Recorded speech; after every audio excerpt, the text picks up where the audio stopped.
Hello students, today we will discuss the chapter Heredity and Evolution of class 10th Science. Heredity and Evolution chapter हम study करेंगे। तो basically जो ये heredity word है ये related है जेनेटिक्स से। और जेनेटिक्स क्या है? Genetics is the branch of science which deals with the study of heredity and variation and genes, DNA. तो जीन्स से रिलेटेड या जो हमारे कैरेक्टर्स हैं वो अगली जनरेशन में कैसे ट्रांसफ़र होंगे, इससे रिलेटेड जो भी हम स्टडी करते हैं वो जेनेटिक्स के अंदर स्टडी करते हैं। So first of all we will define the heredity term. What is heredity? Heredity क्या है? तो अगर मैं इसे डिफाइन करना चाहूँ, इसकी डेफिनेशन है द ट्रांसमिशन ऑफ कैरेक्टर्स और traits from the parents to their offsprings. The transmission of characters और ट्रेट्स और कैरेक्टर एक ही बात है, सिनोनिम है दोनों। From the parents to their offspring is called heredity. या फिर ये कह सकते हैं कि transmission of character from one generation to the next generation is called heredity. बहुत ही इंपॉर्टेंट टॉपिक है ये हेरिडिटी। कैसे हम अपने पेरेंट जैसे दिखाई देते हैं, ऐसे कौन सी चीज़ है जो ट्रांसफ़र होती है पेरेंट्स से हमारे अंदर, और क्या उसके बाद वेरिएशंस भी आ सकती हैं। तो ये सब चीज़ें हैं हेरिडिटी और वेरिएशन में हम स्टडी करते हैं। ठीक है, वेरिएशन को अगर हम डिफाइन करें, the differences in the characters among the individuals of A species is called variation. The differences in the characters, जो भी एक स्पीशीज़ के बहुत सारे इंडिविजुअल्स होते हैं एक स्पीशीज़ में, लेकिन ऐसा नहीं है कि सबके सब एक दूसरे की फ़ोटोकॉपी हैं, आइडेंटिकल हैं। ठीक है, कैरेक्टरिस्टिक्स मिलती जुलती होती है लेकिन वेरिएशंस होती हैं। तो ये वेरिएशन क्या कहलाती है? ये जो डिफरेंसेस हैं ये क्या कहलाते हैं? वेरिएशन। जैसे कि कोई भी एक जगह पे आप चले जाइए, कोई भी पॉपुलेशन ले लीजिए, वहाँ पर अगर आप ह्यूमन की हाइट को देखेंगे तो किसी की कोई लंबा है, कोई शॉर्ट हाइटेड है, मीडियम हाइट का है, कोई शॉर्ट हाइटेड है। तो ये सब चीज़ें क्या हैं जो डिफरेंसेस है देखने के अंदर। किसी की आइज़ ब्राउन है, किसी की आइज़ काली है, किसी का स्किन टोन फेयर है, किसी का स्किन टोन थोड़ा सा डार्क है। तो ये सब जो डिफरेंसेस हैं ये वेरिएशंस कहलाते हैं। अब अगर हम बात करते हैं टाइप्स ऑफ वेरिएशन की, तो ये वेरिएशन दो तरह की होती है, somatic variation and gametic variation. ठीक है, सोमैटिक वर्ड कभी भी आ जाए तो ये टर्म होता है बॉडी की जो जनरल सेल्स हैं उनसे रिलेटेड। ठीक है, जब हम गैमेटिक सेल मतलब जब हम सेक्स सेल्स की बात करते हैं, फीमेल गैमीट है, मेल गैमीट है, तो जब हम सेक्स सेल की बात करते हैं तो वो गैमेटिक वेरिएशन में आ जाता है, गैमेटिक टर्म आता है। तो सोमैटिक वेरिएशन में अगर हम बात करेंगे, इसका मतलब ये है कि बॉडी की डिफरेंट सेल्स के अंदर अगर बाई चांस किसी वजह से कोई चेंज आया है तो सोमैटिक वेरिएशन कहलाता है। ये जो चेंज है ये अगली जनरेशन में ट्रांसफ़र नहीं होता है, इसे एक्वायर्ड ट्रेट भी कह सकते हैं। दो तरह के ट्रेट आप पढ़ेंगे आगे चल के, इसी लेक्चर में बताऊंगी मैं, एक्वायर्ड और इनहेरिटेड ट्रेट। इनहेरिटेड का मतलब होता है जो जनरेशन टू जनरेशन ट्रांसफ़र हो रहा है, यानी कि पेरेंट से जो बच्चों के अंदर ट्रांसफ़र हो रहा है, दैट इज़ इनहेरिटेड। और एक्वायर्ड मतलब जो एक्वायर किया गया है, अब मतलब बाई बर्थ नहीं है, जनरेशन पिछली जनरेशन से नहीं आया, वो इसी टाइम पर एक्वायर किया गया है। जैसे कि एग्जांपल आपके सामने लिख रखा है, cutting of tails in dogs. अगर किसी डॉग की टेल को कट किया जाएगा तो ऐसा नहीं है कि उसकी अगली जनरेशन जो आएगी वो टेल बिना टेल के आ जाएगी। तो इस टाइप का जो है ट्रेट वो एक्वायर्ड ट्रेट कहलाता है। और ये वेरिएशन सोमैटिक वेरिएशन कहलाती है, जब बॉडी के किसी पार्ट को हटा दिया जा रहा है या उसमें कोई डिफरेंस लाया गया है, वो अगली जनरेशन में नहीं ट्रांसफ़र होगा और सोमैटिक वेरिएशन कहलाएगा।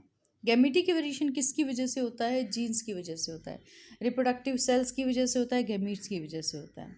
ठीक है ना, ये जो वेरिएशन है ये इनहेरिटेड होता है, मतलब जीन्स में जो भी चेंजेस आएंगे वो डेफिनेटली अगली जनरेशन में ट्रांसफ़र होंगे और इसे इनहेरिटेड ट्रेट बोलेंगे। जैसे कि सोमैटिक वेरिएशन हमने पढ़ा है वो एक्वायर्ड ट्रेट्स हैं, वैसे ही ये इनहेरिटेड ट्रेट कहलाएगा। फॉर एग्जांपल है आपका ह्यूमन हाइट कैसी है, उसके स्किन का कलर कैसा है, ये सब चीज़ें किस पे डिपेंड करती हैं? पेरेंट्स पे। तो जीन्स वहीं से आते हैं इन सब कैरेक्टरिस्टिक के लिए, तो ये कहलाता है गैमेटिक वेरिएशन। अब हम अगला जो टॉपिक है हमारा वो है accumulation of variation during reproduction. Sorry, accumulation का मतलब है इकट्ठा होना। ठीक है, तो accumulation of variation during reproduction का मतलब ये है एग्जैक्टली इस पूरी सेंटेंस का कि रिप्रोडक्शन की वजह से जो भी वेरिएशन जनरेट हो रही हैं उनके बारे में थोड़ा सा ब्रीफली बताया गया है आपको। वैसे वेरिएशन आप जानते हैं कि बहुत ही इंपॉर्टेंट टर्म है and there is much significance of this term. क्या सिग्निफिकेंस है? The significance of a variation shows up only continues to be inherited. मतलब ये है कि वेरिएशन जो है उसकी वजह से एक तो सर्वाइवल बढ़ता है किसी भी स्पीशीज़ का, स्टेबिलिटी बढ़ती है, सर्वाइवल बढ़ता है, और जितनी वेरिएशन होगी उतने ही ज़्यादा वहाँ पर चांसेस सर्वाइवल के किसी भी एनवायरनमेंट में किसी भी स्पीशीज़ के बढ़ जाती है। ये एक एडवांटेज है वेरिएशन का। सिग्निफिकेंस कह सकते हो, एडवांटेज कह सकते हो। वेरिएशन का क्या एडवांटेज है कि जितनी ज़्यादा वेरिएशन कहीं पर होगी उतना ही ज़्यादा एनवायरनमेंट अगर चेंज हो रहा है तो भी वो स्पीशीज़ बनी रह सकती है। कि मान लो एक इंडिविजुअल नहीं उस चीज़ को सहन कर पा रहा तो बाकी के और शायद उसको सहन कर पा रहे हैं उस एनवायरनमेंट को जो चेंज हुआ है, तो इस तरह से सर्वाइवल बढ़ जाता है। ये इसका सिग्निफिकेंस है वेरिएशन का। वेरिएशन दो तरीके से बता रखा है, ए सेक्शुअल रिप्रोडक्शन, सेक्शुअल रिप्रोडक्शन। वैसे आपको बता दूं कि सेक्शुअल रिप्रोडक्शन के थ्रू ज़्यादा वेरिएशन क्रिएट होती है, ए सेक्शुअल रिप्रोडक्शन के थ्रू कम। तो सबसे पहला पॉइंट भी यही दे रखा है कि वेरिएशंस आर फ्यू।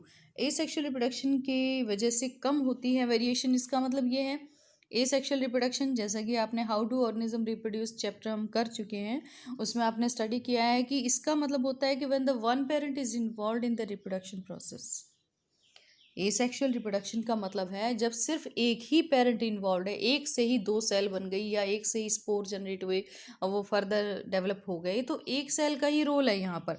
तो जो कैरेक्टर आ रहे हैं वो एक सेल से ही आ रहे हैं। थोड़ा बहुत अगर बीच में कहीं कोई चेंज डीएनए के अंदर आ गया तो that may be cause for the variation in the new generation, लेकिन अदरवाइज क्या है, एक ही सेल जो है उसी के कैरेक्टर आ रहे हैं, तो इसलिए वेरिएशन के चांसेस कम होते हैं, कम वेरिएशंस होती हैं। ठीक है ना। और हो सकता है वेरिएशन वो किसकी वजह से, डीएनए के अंदर किसी तरह का चेंज हो जिसे कि हम म्यूटेशन बोलते हैं। दूसरा है वेरिएशन इन सेक्सुअल रिप्रोडक्शन। हाँ, variation in sexual reproduction these are large. मतलब ये वेरिएशन पॉसिबल है बिकॉज सेक्सुअल रिप्रोडक्शन में हमेशा दो पार्टनर्स शामिल होते हैं, मेल एंड फीमेल। तो दोनों के कैरेक्टर्स से मिलकर एक तीसरा ऑफस्प्रिंग बनता है जिसके अंदर फादर के भी कैरेक्टर्स होते हैं, मदर के भी होते हैं। तो वेरिएशन डेफिनेटली 100% है। तो लिखा भी है occurs due to crossing over. Crossing over किसके बीच में क्रॉसिंग ओवर? क्रोमोजोम के बीच में क्रॉसिंग ओवर हो रहा है। और सेपरेशन ऑफ क्रोमोजोम, म्यूटेशन, ये सब कारण है इसके।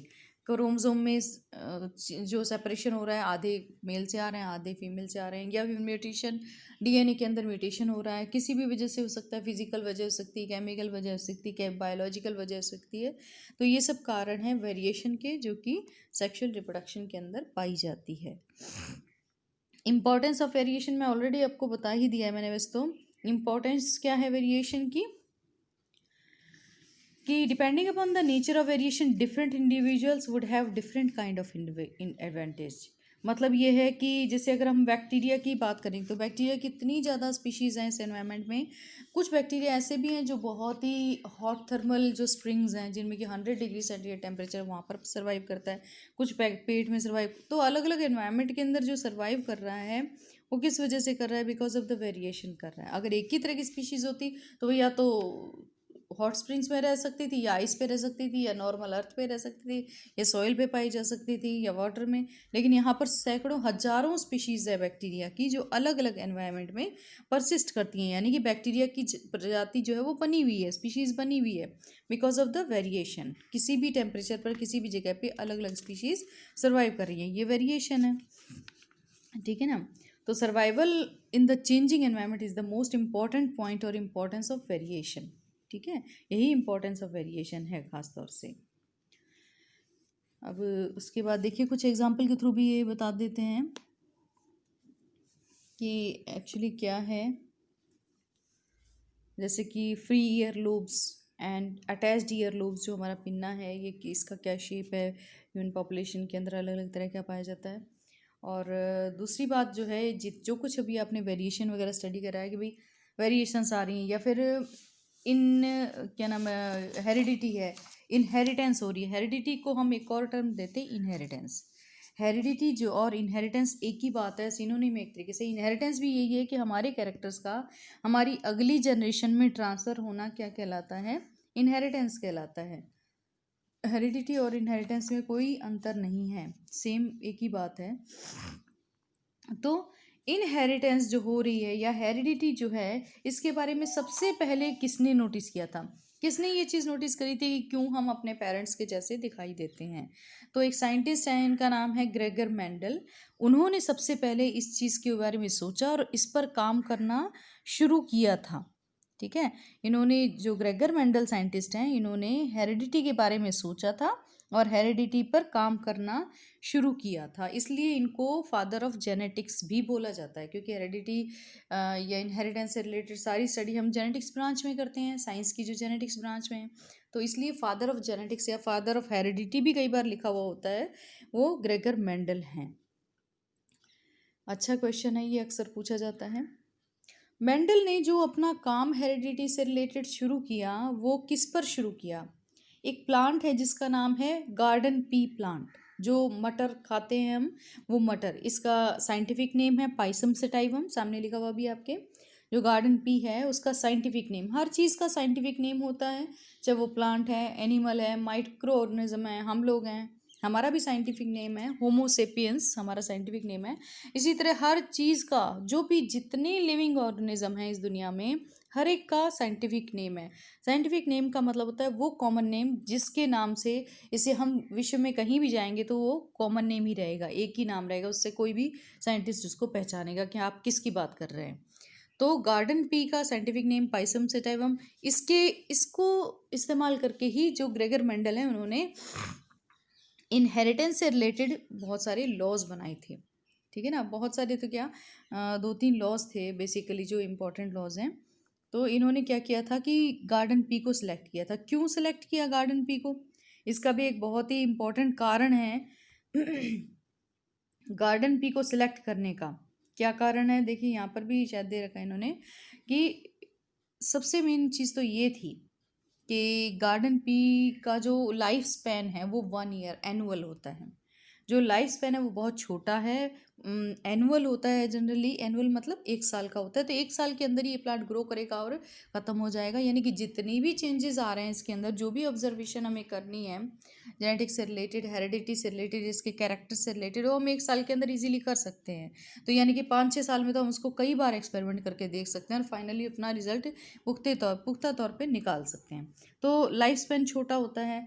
दूसरी बात, एक बहुत इंपॉर्टेंट कैरेक्टर ये था कि गार्डन पी के अंदर बहुत सारे कैरेक्टर पाए जा रहे हैं। ठीक है ना, जो कॉन्ट्रास्टिंग ट्रेट्स हैं वो बहुत सारे पाए जाते हैं, जीन के कॉन्ट्रास्टिंग ट्रेट्स। क्या मतलब हुआ जीन के कॉन्ट्रास्टिंग ट्रेट? जैसे कि हाइट का जीन है किसी के अंदर, पी प्लांट के अंदर जो मटर का पौधा है इसमें हाइट का जीन है, तो हाइट वाला जीन 2 कैरेक्टर में पाया जाता है, छोटी हाइट के मटर के पौधे, बड़ी हाइट के मटर के पौधे। ठीक है, ऐसे ही मान लीजिए सीड का शेप है, तो 2 तरह का ट्रेट था, कॉन्ट्रास्टिंग ट्रेट बोलते हैं इसको, अपोजिट ट्रेट होते हैं एक तरीके से, जैसे कि राउंड सीड और रिंकल्ड, मतलब एक तो सिकुड़ा हुआ सा सीड और एक एकदम गोल सीड, 2 तरह का हो गया। इसी तरह से कलर की बात अगर करेंगे, येलो सीड, ग्रीन सीड। अगर ऊपर के छिलके की पॉड जिसे कि बोलते हैं उसकी बात करते हैं, तो येलो पॉड, ग्रीन पॉड। तो इस तरह से करके 7 कैरेक्टर्स के करीब तो इन्होंने निकाल लिए थे, जो कि इनको पी प्लांट के अंदर मिले थे, जो कि कॉन्ट्रास्टिंग ट्रेट की फॉर्म में थे। ये कैरेक्टर्स कैसे थे? अपोजिट ट्रेट इनके अंदर पाया जा रहा था। हाइट है तो उसमें भी 2 कैरेक्टर पाए गए हैं, छोटा बड़ा। कलर है तो उसमें भी 2, ग्रीन और येलो। और शेप है तो उसमें भी 2। ठीक है, तो इस टाइप से करके इन्होंने 2-2 कैरेक्टर वाले कम से कम नहीं, 7 ट्रेट्स इनके अंदर देखने को मिले थे, इसलिए इन्होंने इस प्लांट को चूज़ किया। दूसरी बात, इसकी लाइफ स्पेन, उम्र छोटी थी, 1 साल है, इसलिए इन्होंने इस प्लांट को चूज़ किया था। और सेल्फ फर्टिलाइजेशन हो या क्रॉस फर्टिलाइजेशन, सब कुछ इसमें करना इजी था। पी प्लांट के अंदर क्रॉस फर्टिलाइजेशन बहुत इजीली हो रहा था। हेरिडिटी को जो एक्सप्लेन करा जाएगा, वो नेचुरली क्रॉसिंग तो करवानी ही होगी उसमें, 2 प्लांट्स को क्रॉस करवाया तो क्या नेक्स्ट जनरेशन बनी है। तो ये जो क्रॉस फर्टिलाइजेशन करवाया जा रहा था, ये इजीली करा जा रहा था, इसलिए ये जो प्लांट है इसको चूज़ किया गया। और सीड्स भी काफ़ी ज़्यादा प्रोड्यूस होते हैं इसके अंदर। तो ये सब कारण थे जिनकी वजह से मेंडल ने जो है इसी प्लांट को चुना था अपने एक्सपेरिमेंट के लिए। ये देखिए, जो कैरेक्टर्स में कंट्रास्टिंग ट्रेड्स या कैरेक्टर कुछ भी कह सकते हैं आप, जो कंट्रास्टिंग ट्रेड्स या कैरेक्टर्स पी प्लांट में हैं वो कौन कौन से हैं? वो ये सब हैं। अब इनमें देखिए, ऊपर आपको हेडिंग पर 3 वर्ड्स लिखे नज़र आ रहे हैं, कैरेक्टर ट्रेट, दूसरी तरफ लिखा है डोमिनेंट ट्रेट, तीसरी तरफ लिखा है रिसेसिव ट्रेट, तीसरे थर्ड ब्लॉक में। कैरेक्टर या ट्रेट एक ही बात है, दोनों एक दूसरे के पर्यायवाची हैं। डोमिनेंट ट्रेट का मतलब होता है जो हावी है एक तरीके से। डोमिनेंट का मतलब ये हुआ कि जो दूसरे वाले की प्रेजेंस में, दूसरे कैरेक्टर के प्रेजेंस में अपने आप को शो कर पा रहा है, वो क्या कहलाएगा? वो डोमिनेंट ट्रेट कहलाता है, डोमिनेंट कैरेक्टर कहलाता है। वो कैरेक्टर जो दूसरे कैरेक्टर की प्रेजेंस में अपने आप को शो कर पा रहा है। रिसेसिव ट्रेट कौन सा होगा? जो कि दूसरे कैरेक्टर के प्रेजेंस में अपने आप को शो नहीं कर पा रहा, वो रिसेसिव ट्रेट कहलाता है। एक बात और याद रखिएगा कि डोमिनेंट ट्रेट को हमेशा कैपिटल लेटर से शो करते हैं। लेटर किसका? अल्फ़ाबेटिकल लेटर, ठीक है। अल्फ़ाबेटिकल लेटर से ही हम क्रॉस को हमेशा शो करते हैं, चाहे वो मोनो हाइब्रिड क्रॉस है, डाई हाइब्रिड है, कुछ भी है, अल्फ़ाबेटिकल लेटर से शो करते हैं। और अल्फ़ाबेटिकल लेटर कैपिटल लेटर से हम डोमिनेंट को शो करेंगे और स्मॉल लेटर से रिसेसिव को शो करेंगे। अब जैसे कि मान लीजिए हाइट के लिए जीन लिया मैंने, तो जो बड़ा पौधा है, लंबा पौधा है, उसको हम टॉल बोलेंगे। तो टॉल की जगह हम डोमिनेंट ट्रेट जब शो करेंगे तो कैपिटल टी शो करेंगे। लेकिन रिसेसिव ट्रेट में हम डॉर्फ की जगह डी नहीं शो करेंगे, उसकी जगह स्मॉल टी शो करेंगे, उसी का स्मॉल लेंगे जिससे कि आपका डोमिनेंट ट्रेट बना है। टॉल के लिए मान लीजिए डोमिनेंट ट्रेट क्या होता है? Capital T. तो ये रिसेसिव ट्रेट अगर हाइट के लिए है, वो भी स्मॉल टी होगा, डी नहीं होगा, डॉर्फ नहीं होगा। तो इस तरह से ये डोमिनेंट ट्रेट है, रिसेसिव ट्रेट है। डोमिनेंट का मतलब हावी, यानी कि जो दूसरे के प्रेजेंस में अपने आप को एक्सप्रेस कर पा रहा है। रिसेसिव ट्रेट जो दूसरे ट्रेट के प्रेजेंस में अपने आप को एक्सप्रेस नहीं कर पा रहा। ये ट्रेट्स हैं, देख लीजिए, मैंने आपको 7 ट्रेट कहे थे। फ्लावर कलर है भाई, वायलेट कलर का, अगर पी प्लांट की बात कर रहे हैं, ये पी प्लांट के अंदर के ट्रेट्स हैं। अगर वायलेट कलर का फ्लावर है, पर्पल सा, वायलेट सा, तो वो डोमिनेंट कैरेक्टर है। वाइट फ्लावर वाला जो पी प्लांट है वो रिसेसिव कैरेक्टर को शो कर रहा है। फ्लावर की पोजीशन, दो तरह की पोजीशन होती है, एक्सियल और टर्मिनल। एक्सियल और टर्मिनल का मतलब, ये टर्मिनल का मतलब है टिप पर, जब ब्रांच की टिप पर फ्लावर लगा हुआ है दैट इज टर्मिनल, और जब उसकी एक्सिस पर लगा हुआ है तो वो एक्सियल कहलाता है। दो तरह के फ्लावर हैं, तो अगर फ्लावर की पोजीशन एक्सियल है तो वो फ्लावर कहलाएगा, पी प्लांट कहलाएगा डोमिनेंट, मतलब फ्लावर ही डोमिनेंट कहलाएगा। और जिसमें पोजीशन टर्मिनल है वो रिसेसिव कहलाएगा। ऐसे ही सीड कलर देख लीजिए, येलो सीड का अगर कलर है तो वो डोमिनेंट कहला रहा है, जबकि रिसेसिव में ग्रीन कलर है। सीड शेप देख लीजिए, राउंड अगर है तो डोमिनेंट है, रिसेसिव में रिंकल्ड है। पॉड शेप देख लीजिए, इनफ्लेटेड अगर है तो वो क्या नाम, डोमिनेंट है। और कॉन्स्टिट्यूट मानी सिकुड़ा हुआ सा अगर है तो वो क्या कहलाएगा? रिसेसिव ट्रेट कहलाएगा, ठीक है ना। और पॉड कलर हो गया, पॉड शेप थी ये तो, इनफ्लेक्टेड कॉन्स्ट्रक्टेड। पॉड कलर ग्रीन का अगर कलर का है पॉड, तो वो क्या कहलाएगा? डोमिनेंट ट्रेट कहलाएगा, जबकि येलो कलर का अगर है तो वो रिसेसिव में आ जाता है। पॉड माने ऊपर का जो कवर है उसका। हाइट ऑफ प्लांट अगर टॉल है तो डोमिनेंट है, डॉर्फ है ये शॉर्ट है तो वो रिसेसिव ट्रेट कहलाएगा।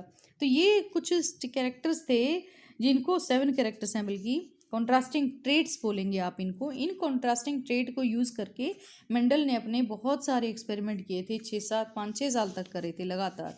और इन एक्सपेरिमेंट के बेस पर उन्होंने मेंडल्स लॉ को रिलीज़ किया था। Rules for the inheritance of traits के नाम से जाना जाता है। मेंडल का जो कंट्रीब्यूशन है जेनेटिक्स के अंदर, वो किस नाम से जानता है? Rule for the inheritance of traits.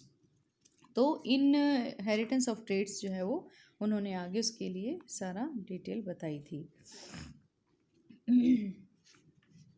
ठीक है जी। अब आती है बात एक्वायर्ड और इनहेरिटेड ट्रेट्स। स्टार्टिंग में पढ़ रहे थे हम वहाँ पर, तो मैंने ये थोड़ा सा ऐड कर दिया इसका। एक्वायर्ड ट्रेट्स क्या होते हैं, इनहेरिटेड ट्रेट्स क्या होते हैं, इसके बारे में, ठीक है।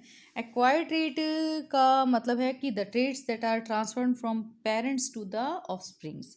बहुत ही सिंपल लैंग्वेज में अगर मैं इनको डिफाइन करना चाहूँ तो I can say that traits that are transformed from parents to offspring. Inherited का मतलब जो वो कैरेक्टर्स, वो ट्रेट्स जो कि पेरेंट्स से ऑफस्प्रिंग में इनहेरिट हो रहे हैं। और इस दूसरी तरफ अगर मैं एक्वायर्ड की बात करती हूँ तो इनके बारे में क्या कहेंगे? The traits are developed throughout the lifetime. वो ट्रेड्स जो कि लाइफ में कभी भी डेवलप करा जा सकता है। जैसे कि मान लीजिए हमने कोई चीज़, अपनी म्यूज़िक सीखा है हमने, तो वो सीखा है हमने, बाई बर्थ नहीं था कि हम शुरू से गाना गा रहे हैं, बट सीखा है, ठीक है ना। मसल्स डेवलप किसी ने करी हैं जिम में जाकर, किसी बच्चे ने, तो उसने डेवलप करी हैं। नॉलेज किसी चीज़ का है तो हमने गेन किया है, अब आप पढ़ रहे हैं। ऐसा नहीं कि आपको ये सारा कुछ पहले से ही 10th का पूरा सिलेबस याद था, बट आपने पढ़ा है तो आपने नॉलेज ली है इसके बारे में। तो जो कैरेक्टर हम डेवलप कर रहे हैं, जो चीज़ हम बाद में डेवलप कर रहे हैं, या जो बॉडी के अंदर भी चेंज आ रहा है बाद में, तो वो एक्वायर्ड ट्रेट्स है। लेकिन जो बाई बर्थ है वो इनहेरिटेड ट्रेट है। दूसरी बात हम ये पॉइंट दे भी रखा है इसमें कि they can not be transfer to the progeny, they get transfer to the progeny. ठीक है, इनहेरिटेड वाले प्रोजेनी, प्रोजेनी माने ऑफस्प्रिंग, अगली जनरेशन में ट्रांसफर होते हैं, जबकि एक्वायर्ड जो है वो ट्रांसफर नहीं होते हैं। ठीक है, they can not direct evolution. कौन? Acquired traits. एक्वायर्ड ट्रेट का एवोल्यूशन में कोई रोल नहीं है। जैसे आपको डॉग का एक एग्जांपल दिया था कि डॉग की टेल को अगर काट दिया जाए तो नेक्स्ट जनरेशन में वो बिना टेल का होगा, ऐसा नहीं होता है। जबकि इनहेरिटेड ट्रेड में नई वैरायटी डेवलप होती है जिसे कि हम इवोल्यूशन बोलते हैं, तो they are helpful in the evolution. ठीक है, और इनहेरिटेड ट्रेट जैसे कि आप कुछ भी ले सकते हो, स्किन टोन है हमारा, कलर ऑफ आइज है, हाइट है, ये सब किसकी वजह से? पेरेंट के जो जीन है उनके शो करता है हमारा ये जो कैरेक्टर है। ठीक है ना, जीन की फॉर्म में प्रेजेंट होते हैं, इनहेरिटेड ट्रेट्स से होते हैं। And these are the genetic variation caused in the reproductive tissues. Actually ये जेनेटिक वेरिएशन होती है, लेकिन किस में होती है, किसकी वजह से होती है? रिप्रोडक्टिव टिश्यूज़ की वजह से होती है। जबकि एक्वायर्ड ट्रेट किसकी वजह से होता है? सोमैटिक टिश्यूज़ की वजह से होता है। ठीक है ना, ये लाइफ टाइम डेवलप होते हैं, कभी भी डेवलप करा जा सकता है एक्वायर्ड जो ट्रेट है। और दीज आर सोमैटिक वेरिएशन, जबकि ये कौन सी वेरिएशन है? रिप्रोडक्टिव वेरिएशन होगी। मतलब इनहेरिटेड ट्रेट रिप्रोडक्टिव वेरिएशन है, एक्वायर्ड ट्रेट जो है वो सोमैटिक वेरिएशन कहलाता है, caused in non reproductive tissues और सेल्स। तो आज के लेक्चर में इतना ही बहुत है, इसे आप एक बार स्टडी कर लीजिए, फिर आगे डिटेल में हेरिडिटी वेरिएशन के बारे में अगले लेक्चर में स्टडी करेंगे।